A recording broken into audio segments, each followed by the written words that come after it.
Good morning students. आज हम लोग अतीत के इतिहास के नेक्स्ट टॉपिक म्यूज़ियम के बारे में जानेंगे। साथ में यह भी जानेंगे कि किस प्रकार म्यूज़ियम अतीत के पुनर्गठन में सहायता प्रदान करती हैं। तो चलिए स्टार्ट करते हैं। म्यूज़ियम अर्थात संग्रहालय एक ऐसी सार्वजनिक संस्थान है जहाँ पे आज से पूर्व की वस्तुओं को विधिवत संग्रह किया जाता है, जिसके द्वारा मनुष्य आज से अपने पहले के वातावरण और अपने विविध प्रवृत्तियों के विकास को प्रत्यक्ष देख सकता है, उसके बारे में खोज कर सकता है तथा अपने भविष्य के निर्माण में इससे सहायता प्राप्त कर सकता है।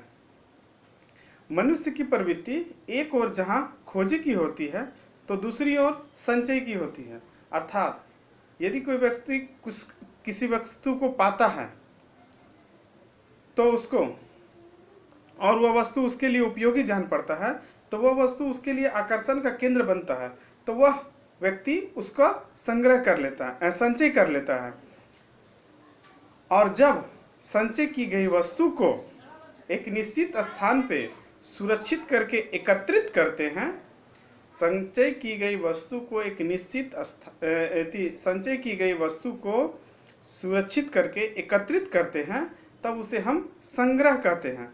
और जब संग्रह की गई वस्तु को किसी निश्चित स्थान पर रखते हैं, उसको विधिवत क्रमबद्धता में सजाते हैं और सबकी जानकारी के लिए उसे अध्ययन, खोज और के लिए एक सार्वजनिक स्थान पर रखते हैं, तब उसे हम संग्रहालय कहते हैं।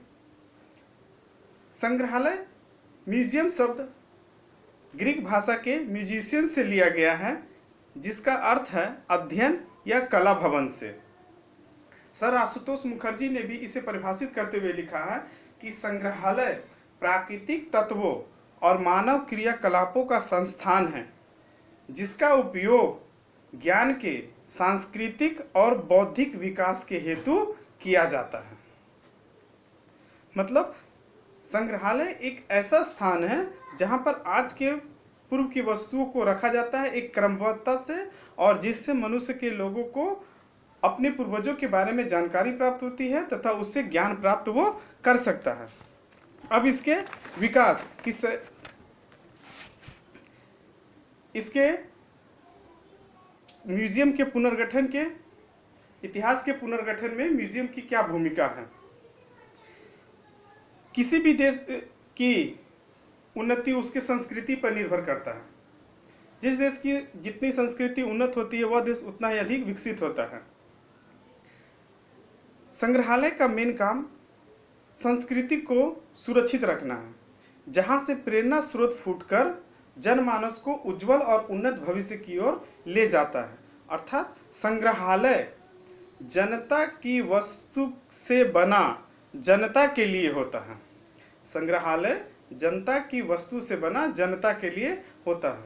संग्रहालय में मूर्तियों सामग्रियों को रखा जाता है, जिसको देखकर एक अनपढ़ व्यक्ति भी अपने पूर्वजों के बारे में जान सकता है और उसके विकास को समझ सकता है, भले ही उसके बारे में उसकी जानकारी शून्य रही हो, उसके बारे में वो कुछ नहीं जानता होगा, लेकिन एक मूर्ति सामग्री किसी भी चीज़ को वो देखकर उसके बारे में धारणा बना सकती है। उस बात को वो समझ सकता है कि उस समय क्या घटित होगी या इसका विकास किस प्रकार हुआ होगा, ये व्यक्ति को समझ में आ सकता है, भले ही उसके बारे में उसको जानकारी प्राप्त ना हो।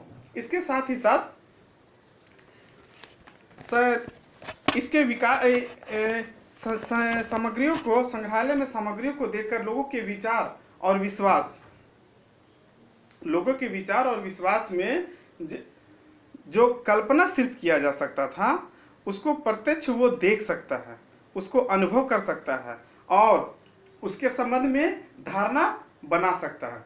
उदाहरण के लिए हम कह सकते हैं कि सिंधु घाटी के ठीकरों पर, सिंधु घाटी से प्राप्त ठीकरों पर पशुपतिनाथ की मूर्ति है, जिसको देखकर यह निश्चय ही पता चल जाता है कि वहाँ शैव संप्रदाय के अनुयायी थे तथा वहाँ पशुपति संप्रदाय के लोग रहते थे।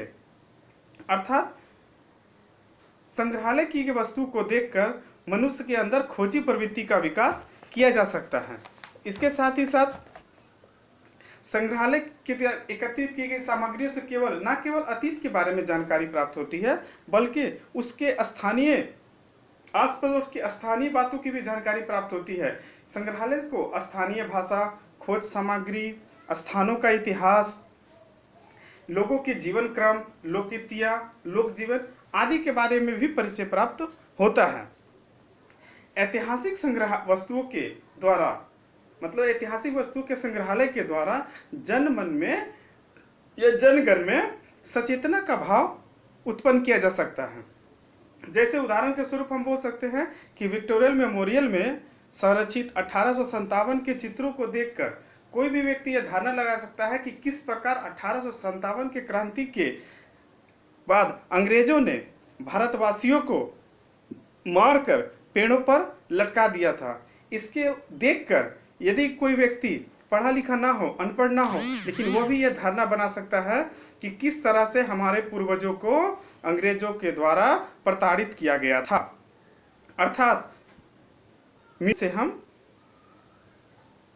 संग्रहालय के द्वारा हम को देखते हैं।